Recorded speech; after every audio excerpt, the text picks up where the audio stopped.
Bonjour, je m'appelle actuellement Joseph Fadel, je suis marié, j'ai 4 enfants, 2 garçons et 2 filles. Alors avant j'étais musulman, je descends du 7e imam Moussa al-Kazem. En d'autres termes, je suis un descendant direct de Mahomet, le prophète de l'islam. Vous êtes un descendant de Mahomet. Pouvez-vous nous en dire un peu plus sur votre famille ? Mon père est un cheikh à la tête d'un grand clan, un Saïd Moussaoui de la lignée de Mahomet. Mon père était riche avec de grands moyens, bien sûr. Tout allait bien pour moi dans l'islam. Nous sommes donc considérés comme des musulmans à imiter. Nous devons montrer l'exemple dans l'islam. C'est pour cela que depuis mon jeune âge, j'ai toujours rigoureusement pratiqué l'islam. Comment avez-vous rencontré Jésus ? Alors tout a commencé en 1987 à l'armée. Je rencontre pour la première fois de ma vie un chrétien. Alors en Irak, il y a des chrétiens, mais dans le milieu où je vivais, il n'y avait pas de chrétiens. Je n'en avais jamais rencontré auparavant. J'ignorais tout à leur sujet. Tout ce que je savais d'eux, c'est ce que le Coran nous disait à leur sujet. Alors dans le Coran, j'avais lu que les chrétiens étaient dénommés impies ou impurs. Voilà l'idée que j'avais des chrétiens. Donc, à l'armée, je rencontre ce jeune chrétien, et là, je me rends compte que c'était quelqu'un de bien. Alors, je ne voulais pas le voir finir en enfer. J'ai décidé de le convertir à l'islam. Alors, tout d'abord, je commence par lui demander de me donner un évangile. Je savais que d'après le Coran, les chrétiens auraient falsifié leur évangile. D'où mon idée de lui prouver cela. Il me répond qu'il est d'accord de me donner un évangile, mais avant, il me lance un défi. Il m'invite à lire et à comprendre le Coran, et cela en toute sincérité avec moi-même. Et ensuite, il me ramènera un évangile. Alors sincèrement, cette demande était un peu bizarre pour moi. Lui, un chrétien qui me demande à moi, Saïd Moussaoui, de lire le Coran, alors que moi je le lisais régulièrement tout au long de l'année. Regardez, rien que pendant le mois du Ramadan, nous lisons le Coran en entier. Et toute l'année, on le lit chaque jour, le Coran, sans compter les prières. Alors oui, lire le Coran, le connaître par cœur, c'est une chose, mais le comprendre, je ne cherchais pas vraiment à le comprendre, comme d'ailleurs beaucoup de musulmans sur la terre. Alors je me suis dit, mais pourquoi je n'essaierais pas de comprendre le Coran? Alors, lors de ma permission, je vais me rendre auprès d'un imam très réputé et reconnu au sein de notre branche de l'islam, notre référent en quelque sorte, pour lui demander de m'aider à comprendre le Coran.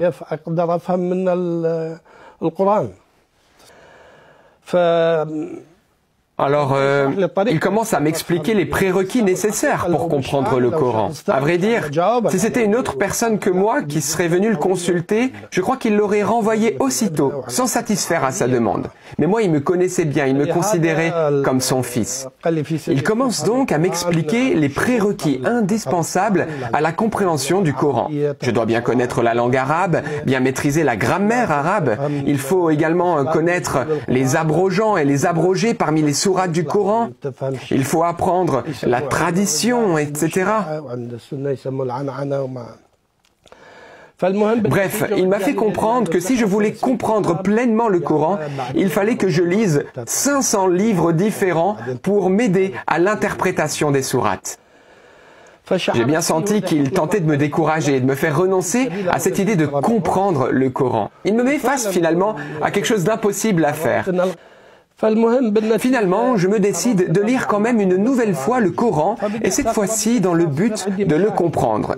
Je me suis dit que si j'avais un problème avec l'une ou l'autre des sourates, eh bien j'irais consulter cet imam. En définitive, pendant 5 mois, je vais lire le Coran et aller consulter régulièrement cet imam. Le problème, c'est que lorsque j'allais chez lui avec un problème sur une sourate, je ressortais de chez lui avec 1000 autres problèmes sur cette même sourate.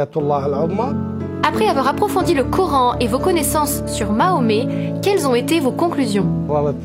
Alors ma conclusion après tout cela, eh bien c'était que le Coran ne pouvait pas être la parole de Dieu.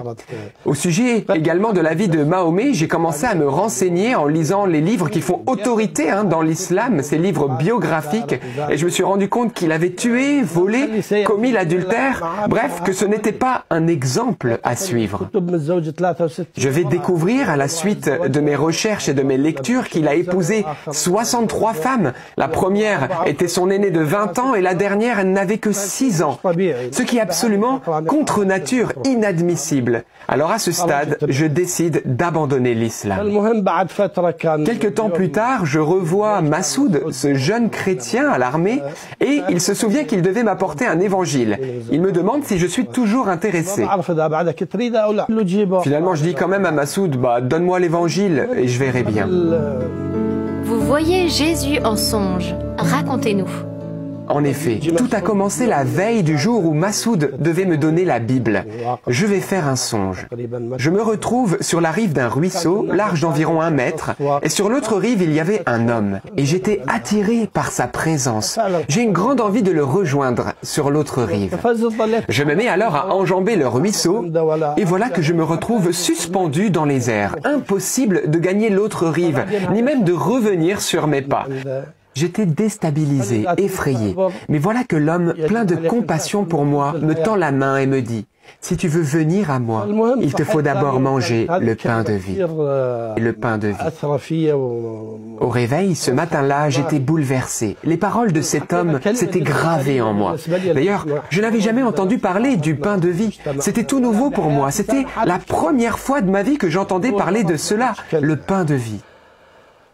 Alors la journée continue et Massoud arrive avec l'évangile qu'il me donne dès son arrivée. Je me mets à l'écart pour le lire et je décide de l'ouvrir comme ça, par hasard. Et voilà que je tombe sur le chapitre 6 de l'évangile selon Saint Jean. Et la toute première parole que je vais lire dans cet évangile, c'est lorsque Jésus dit « Je suis le pain de vie ». La même parole que j'avais entendue en songe. C'était fou pour moi. Cette même parole, je suis le pain de vie, à la fois dans l'évangile dit par Jésus et à la fois dans mon songe. Je comprends que cet homme, c'est Jésus. Et je comprends que Dieu m'invite maintenant, personnellement, à lire l'évangile. Et en effet, je vais rencontrer le Christ à travers la lecture de l'évangile. Et je suis totalement saisi par le Christ. Je décide alors de mettre ma foi en lui, de croire en lui. Et par la suite, malheureusement, mes problèmes vont commencer.